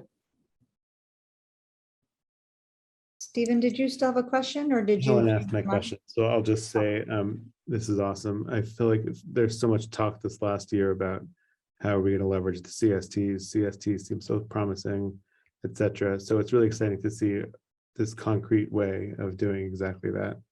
So I'm really excited to see the results of this. Great. Yeah, I think it's really high leverage work, and this is really exciting. We really be able to really look at students and have some. It's just there's so exciting, so much potential. High leverage work here. So that's great. And then, so when does the work with the new teacher center begin? Yep. So it was actually going to start this summer. And then I think they were doing their summer thing. So we said, let's start it at the beginning of the school year. And we actually have our kickoff phone call with the new teacher center, I think next week. And then they will come and they're going to start attending CST meetings, talking to leaders, talking to members. And this review will probably go pretty quickly, quite frankly. I don't think this one won't take a full year. I think we should have something to report to you guys even by January. So that will be pretty exciting. That's great. Suzanne, did you have a question? Well, yes, thank you, Jennifer. I'm just curious, who is a typical CST leader? Is it a special ed teacher or coordinator or general ed or who? Yeah, That's a great question, Suzanne. It could be any number of educators who hold a role in a school. I've seen it be the school psychologist. I've seen it be the ETF. I've seen it be many times a classroom teacher. I think at Driscoll, it's a guidance counselor guidance counselor runs one of the teams. So it's a real mix of roles. And so actually, I think that's good because it in my opinion, probably shouldn't be considered a special ed role because this is before special ed, and That's right. It's Gen Ed. Mm-hmm. Yeah, Gen Ed should actually have a role in that. And on the meetings, usually after school is. Yes, if teachers want the stipend, then it needs to be held after school. And I know that can be a hardship for teachers. And then, conversely, it can be a hardship to schedule it during the day to provide the coverage for everyone to get out of class. Right. So that's part of the rub, to be honest. Yeah. Okay. Well, this work is really important. So I applaud you in doing this work and look forward to hearing some of the results. Thank you. No problem. I don't know if there are any other questions. This is our last slide. I think it is. Yes, last slide. Michelle, we've covered a lot of this already, so I'm not going to spend a lot of time on this. The two things I'll just say is that one challenge we really have in Brookline is time for professional learning. We have the PD day, we have the opening days of school, but what we know is that our educators, they really want more than that. And, they want it throughout the year. And so thinking about how we provide professional development opportunities without burning them out is something we're just always thinking about. And then we're really trying to increase our offerings. Our offerings are okay, but we really want to offer something for every educator. We want it to be robust. We want people to want to take the PD, and we don't want them to just see it as a mandate. And so there's a number of things we need to do. I think certainly doing our best to expand the coordinators' capacity to deliver professional development. Looking at our own teaching force, they have a lot to offer, and having them provide professional development opportunities. Are there particular vendors, organizations, higher ed institutions that we feel really good about that we want to invite them to facilitate classes that we post on our professional development platform? So I really hope that we can get the offerings, I hope we can get them to be more robust. This was our goal last year, and we did a little bit better, but not great. So we've got to figure this one out. So. Suzanne, is that a question about this goal? Well, just a quick comment, quickly. Leslie, I really like the idea that teachers might offer professional development and lead the charge. I don't know about you, Jennifer, but I was in my former life, we often did that because our teachers are so talented and they can then share that. And it was great when we had our teachers leading our professional development on a topic that was near and dear to them that they wanted to talk about and share. Yep. Them leading it. And Suzanne, I don't know if you remember, I don't want to put you on Front Street, but when you were at the Kenny and I facilitated cross-site visits in your building where you would have teachers from other buildings. If there was a particular topic that a teacher if there was a particular topic that a teacher felt like they were very strong at, we would publicize that, we would vet that. And then new teachers, and then we expanded it to teachers beyond novice teachers. They would come together with a facilitator and go visit that teacher's classroom and then have a debrief. And the research tells us that that is some of the most influential influential professional development because they see the new learning and practices in action. They don't have to guess what it looks like. They see what it looks like, and then they can immediately take it back to their classrooms. So that's something I'd love to implement here. I mean, full transparency, we're just dealing with just a real lack of subs, and that is really hard for us right now. But when we get our sub pool in a better place, I mean, that's something that I would love to get in the mix. Yeah, I'm with you on that, Leslie, because you know this stuff, so you're going to bring it forward. I have full confidence. But visiting classrooms, especially when you want to visit the classrooms, you can do it in your own school, you can do it in other schools. It was powerful, and the conversations afterwards were very powerful. So Yeah. I'm glad you're on it. Thank you so much for your work. Thank you. I think last year, Leslie, too, there was some PD with the math program, maybe. I'm trying to remember, maybe you all Yep. can remind me that where folks were implementing lessons together in classrooms, right? In I'm collaboration. so glad you said that. You have a good memory, Jen. Yeah, those were the oh my goodness. Michelle, what do we call the lesson studies? Sorry, Right. the lesson studies. And that was our approach to implementing investigations. I mean, there's definitely sometimes you're going to have the sit and get PD. I mean, sometimes you just have to go there. But overall, what was really great was getting teachers into one another's classroom to observe one of the teachers doing a lesson and then debriefing that lesson. So we did that. Matt Rosenthal and his team did that, I think almost in every school had a lesson study. So yeah, that's really powerful. And that's very much like the cross-site visits, but just, within that one building. Yeah, I think it's so powerful too when it becomes about the strategies and the teacher moves as opposed to the teacher and more about the implementation of the lesson and what parts, how to maximize how it can be the most effective for students. And if it's not meeting students' needs, how you can make changes in the moment together as like a team of teachers trying to figure out, well, what could we do differently? I think it can be really powerful that way. So I loved that. And cross visits can be really powerful. I'm glad you guys are sort of thinking, in different ways about PD offerings.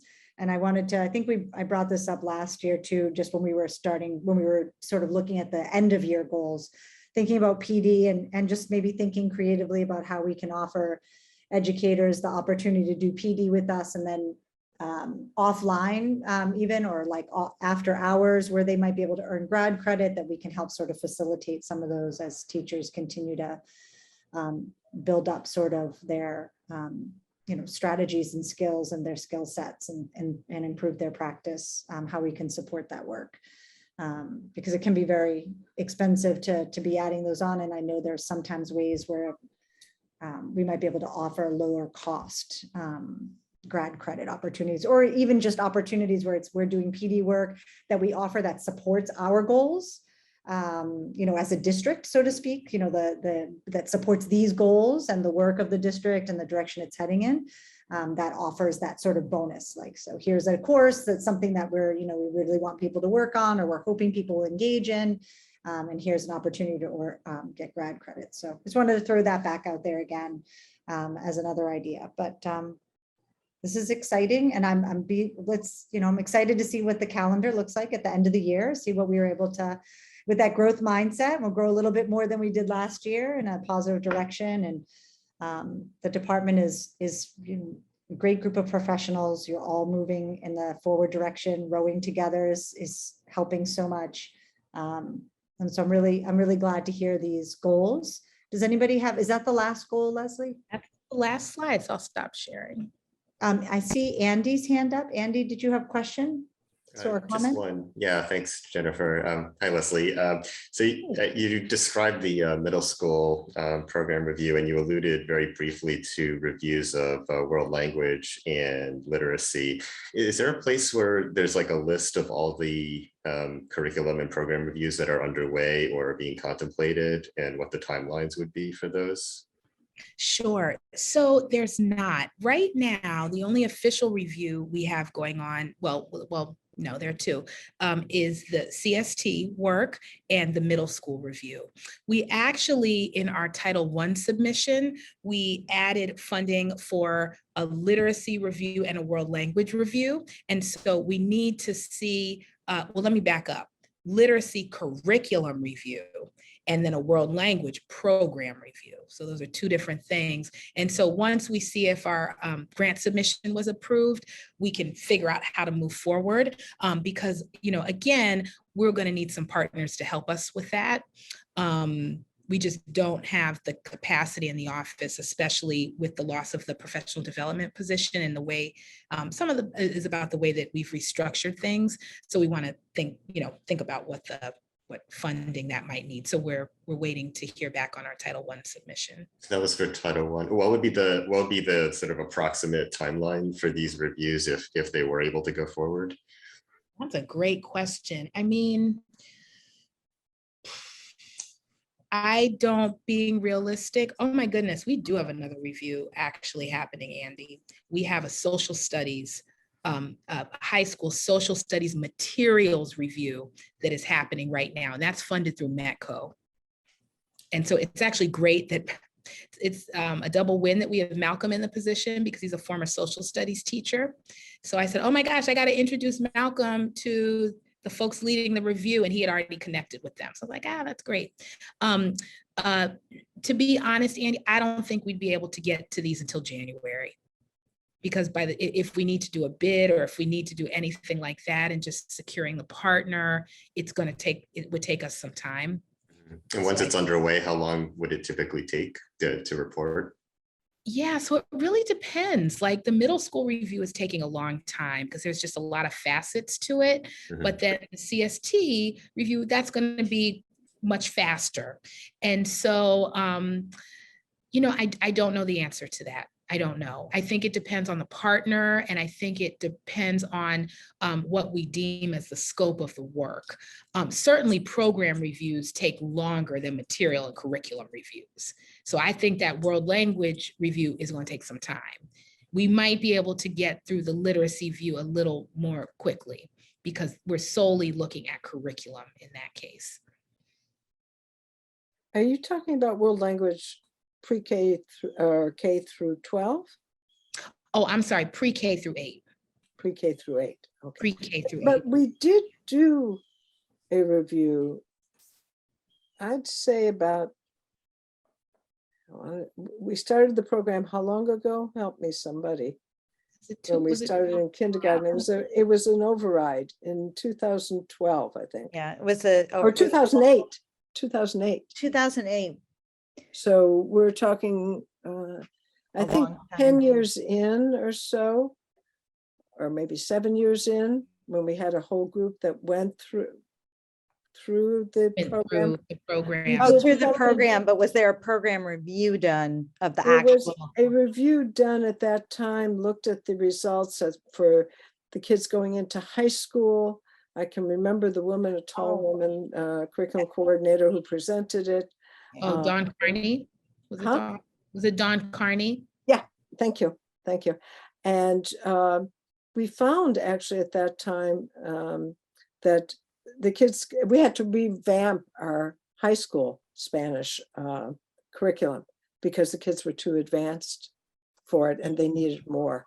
And many kids were proficient by the time they got to high school or within the 2 years. Well, one of the things I'm really interested in, I mean, I'm interested in the level of proficiency that our students have when they graduate from 8th grade, and then what that means for the high school. We send a real differentiated group to the high school, and that means that they have to, figure out how to address those heterogeneous groups. But I'm really interested in the proficiency, but I'm interested in understanding the FTE better. And I'm interested in understanding how the choice impacts FTE. Because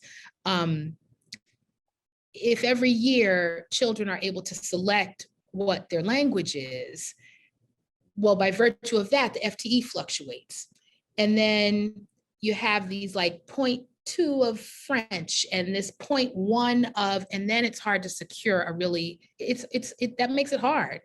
And it just makes it difficult. So I'm just really interested in the programming and the operations of it. And are there things that we can do that may not be a heavy lift, but make it easier on both the educators and better for students? And Leslie, I think one thing on that is, I think a goal with the override was for the program to become a full FLES program at K through 5. And it never did because the school day isn't long enough. And so it's really interesting to look at where we started out with one goal, but we can't reach it.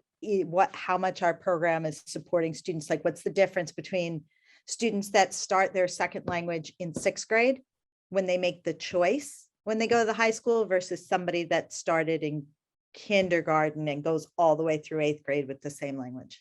And is there a difference? Yeah, I would also, if you can, at least look at, I'm sure the school committee got a report on it. I'm sitting here looking back for it. Huh? Okay. I'm searching for it now, actually. Okay, great, because I'm sure we got a presentation on it. And I remember being impressed with it at the time. So for what it's worth. Yes, I would still like, I hope that we'll be able to get the funding to do it, because even if it was, say, 10 years ago, or 10 years after the program, and then I think you said 2008. So what do you think, Helen? It was like 2018 that we had the review? Well, I don't know when Dawn left. It was before she left. Right. So maybe 2016.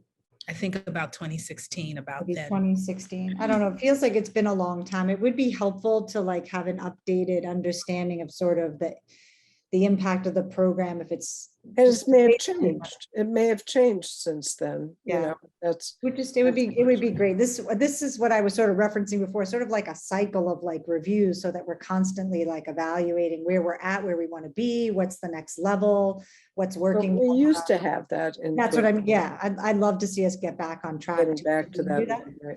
Yeah, that would be great. You know, I think there's a lot of valuable information that a program review can get. And I think, to Leslie's point, whatever the scope is of the reviews will determine how long it's going to take to run them. And the first step is, I mean, we'll have to figure out funding in person. Like That's what I was going to say, is it's We need no funding longer to do it. funded in Yeah. the budget.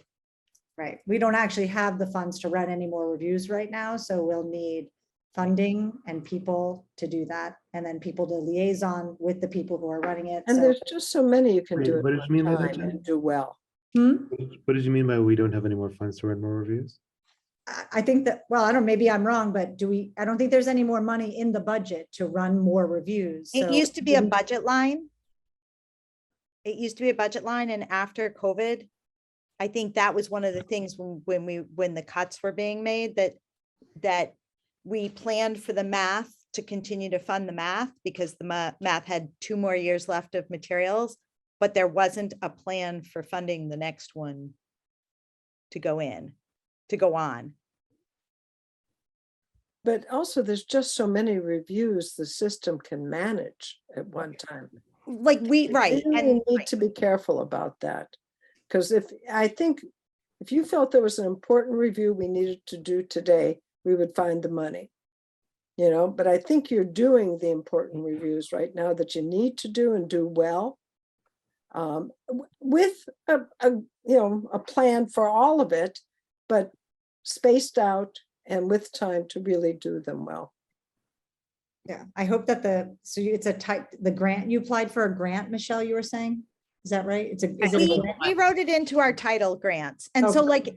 and when I say there's no funding, I think like we are funding what we can out of title grants. I think that the long process ones were, I think we'd need to rethink about like having that cycle, because it's not evident, it's just not evident where it is.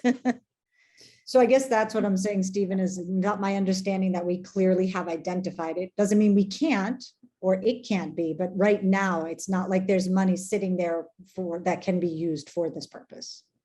So if it's written into a title grant, or if people decide that they're going to move things around, there's X dollars. I mean, but it's like, it is fungible, right? Like Leslie has the power to make a decision to move funds around to support a review. Well, No? we could write it in as part of our budget ask for the year. I mean, I'm assuming that's how it was done in the past, like when Meg was in the position and they were asking for a multiple year funding to do the math review. Are you talking about a consultant specifically when you talk about a review? Well, yes, now. Sorry. So that's interesting because when OTL used to have one additional FTE beyond what we had now, and that was for professional development. And so part of it is the loss of that FTE. And quite frankly, it is a byproduct of how we have restructured OTL. Because before, for instance, you had the senior director of K-8, Michelle, and then you would have Gabe, who instead of doing secondary teaching and learning, he would do programs. And so that's why, like, for instance, Meg would facilitate, who was in that role prior, would facilitate those reviews. So some of it is because of our restructuring in terms of not having the person. I was going to say something, just totally lost my train of thought. It'll come back to me. It was about funding, like we could use it, we could put that into our budget if, as we're into our budget. I mean, I think the thing that I hear just from all the questions is a need for us to document the reviews that are happening and get a timetable for the ones that we want to happen next so that people can anticipate what's coming. So I hear that, and we can do that. And they may change over time. You might find that something becomes much more urgent. You put it out for much further away, but that moves up and something else gets moved back. Yeah, that's my thinking too, is that, I mean, you have that second key action that you should be able to implement the curriculum reviews if necessary. You should have the flexibility to implement that as you see fit. Your hands shouldn't be tied at this point. It's the beginning of the year, Yep. Okay. I have a hard stop at 6. I don't know about others.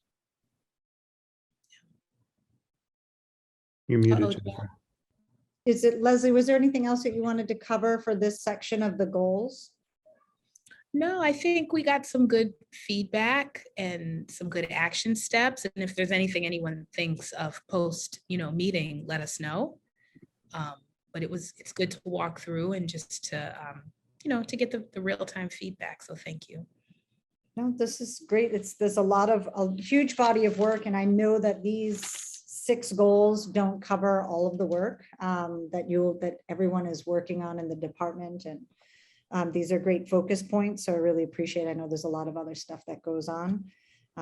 You're a great team of professionals. You have a really great way of looking at things as a whole and figuring out the big pieces, the big bodies of work that need to be done to build a really strong foundation. So we are so grateful. I am so grateful to the department for all of the really hard work and the many hours. And I really appreciate it. I feel like in a lot of ways, I'd be happy to open it up. Our second piece was really the subcommittee goals, and really wanted to give the committee time to sort of have feedback, to talk about the OTL goals and the subcommittee's goals. I feel like a lot of people sort of voiced their interests along the way, but we have a few minutes left. We have a hard stop at 6. And this is helpful for that when we're building agendas going forward, topics that folks would like to see covered over the course of the year. So typically I keep a running list and we try to find a place to do that. The one meeting that we typically have the same agenda item on will always be in our January meeting. We typically review the high school course catalog changes. So we anticipate that. I am looking with Mariah at the potential for scheduling a joint meeting with finance at some time in possibly February, but that's still to be determined so that we can talk about finance related curriculum items. And there's some interest, I think, I've talked with David Perlman.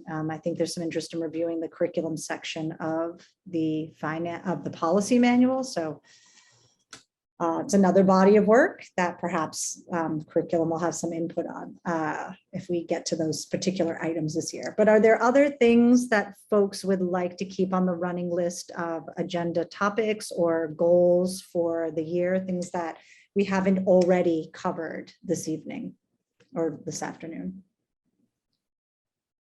I mean, we've talked about PD, we've talked about literacy, we've talked about CST teams, the central curriculum, the reviews. I mean, I think those are all things that we'll continue to come back and get updates on and get more information on. I'm not hearing that there are other additional topics that the committee hasn't already I spoken guess, about. Jennifer, I would just add the only thing that we didn't discuss here that I know has been a topic in the past has been time on learning. So I'm so glad you said that, because now you've sparked the part of my brain that was stuck before where I wanted to make a comment earlier. This happens. You're So welcome. we were talking about, so maybe it was CSTs or PD, I can't remember, a little bit earlier in like goals 5 and 6. One of the pieces Middle school, it was middle school. is time on learning and the impact. But even like some of the reviews, when we talk about like FTE and getting folks from one building to another building, because if they're doing 0.2 here or they're 0.8 or 0.9, and getting folks and their travel time, and we're talking about transition times, we were talking about the building and like just like some of the structural pieces that we have, you know, coming back to this topic of time on learning and you know, how we can use, because we were talking about the review and the scheduling that they've been able to help with at the high school. The high school now has like a 5-day schedule instead of this rotating A and week B. It was really stressful, and it directly impacts. It wasn't stressful for me. I understood how to read the schedule, but to make sure that your child, especially if you know, your kids, and my son was great about it, but I know I had heard from other families where like you're dealing with executive functioning pieces and getting kids out the door in the morning. And it's like, is it week A? Is it week B? Where are you going? And all of the different blocks where this schedule, just from another hat, is this new high school schedule can be a very beautiful thing because it's consistent and it's regular. And so I'm really excited about that. So the idea of consistency is very appealing on a lot of levels for a lot of kids, and having sort of like similar blocks each week or times of days. And so when we talk about, you know, the time on learning, I'm always looking for ways that we can give time and space and talk about our values for science and social studies as well, and incorporating those and having balance and integration and project. And I think that's where a lot of the passion for project-based learning comes, because it allows a lot of that integration and collaboration. But that time on learning piece is really important. And I On know that, Jennifer, I'd love to hear some presenters, like the consultants on this too, just to hear what some of their, in their opinion, what some of their best practices are, like around scheduling that they're bringing in. And I know there's been a lot of passion around science and social studies minutes, and I definitely share that passion, but I would love to hear some of the historical research that's been done around the changes, like just some of the long context before we just dive into what the current practices are. I think it would just help us all in thinking through where we are now, just to know where we've gone and what changes have been made. well, I think that, the review that's happening right now is for middle school, and that's really not going to be the same kind of minutes conversation that I think we were talking about when we're looking at K-5 science and social studies, because it's a different thing. So they're not actually going to do correct me if I'm wrong, OTL. My understanding is that the review is just going to be a 6 through 8 blends, and they're not going to be looking at time on learning in K-5 programs or doing any sort of historical look at that, if I'm understanding what you're saying. Yeah, that's correct. They're not looking at K-5, but for instance, when we started working with New Solutions and Gabe noticed that the high school could use some support, and then really New Solutions supported the high school with creating this new schedule. I mean, the high school did it, so let me not take their credit away. It was just some of the framing and thinking and professional development that helped to kind of spawn this new schedule. But we could certainly get the New Solutions folks here to talk about what some of the best practices are and what they see across districts and in some comparable districts. Because like I said, they've looked at hundreds of thousands of schedules. So we could certainly ask them to come and maybe not talk about the findings from the middle school review quite yet, but think about what we might want to prioritize in terms of our scheduling. And the Well, I one think thing with that the- will come out of it, though, that is because of the middle school, is one of the things that that we will get information about is because we do share staffing between the middle school and the elementary. So some of the messiness that Leslie was talking about before with world language and having a 0.2 there and stuff is the impact of having this shared staffing. And so they're going to be able to talk to us about what happens there, because it does impact the K-5 scheduling. Yeah, and I know that I know that was something that I think was on the OTL goals last year too, is starting to have those conversations about looking at schedules across buildings and things like that, to like do some of that foundational work. And I think that's really important. I think that work will help. That's my opinion, but I think it will help with the OTL. I'm sorry, with the time on learning. I'm looking at other acronyms. TOL I have is time on learning. So I think that will help when we can look at like how the buildings are used and you know, how can we maximize the time. Oh, that's what it was. Also, world language is another piece that we added into our school day that we are using. So when we talk about time on learning and how many minutes we have, world language is something that not all districts have, that we are putting into our schedule that pulls minutes from other content areas. So it's just another complicated piece of the scheduling puzzle.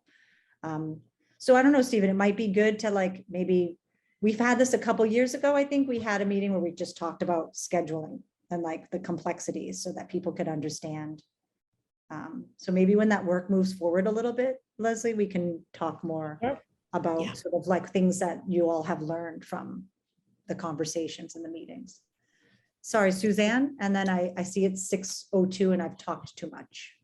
I just want to kind of just affirm what you're saying. Remember when this conversation came up a number of years ago, there was concern that some schools were not getting science and or social studies or barely getting it. And so it is time on learning, but it's also in particular subject areas, which are required by, minutes are required by the state. So I don't know if that's changed now. And I know COVID made a mess of everything, but The state no longer says how many minutes you're supposed to get in each content area. And that's actually a big rub because everybody wants their piece of the pie. And so, you know, so they tell us the total minutes over the year and the total minutes over a week, but not the total minutes for science, the total for social studies. okay. So that's something, that would be something, a part of this conversation, which is to make sure, I think, that students have equitable opportunity to learn about science and to learn about social studies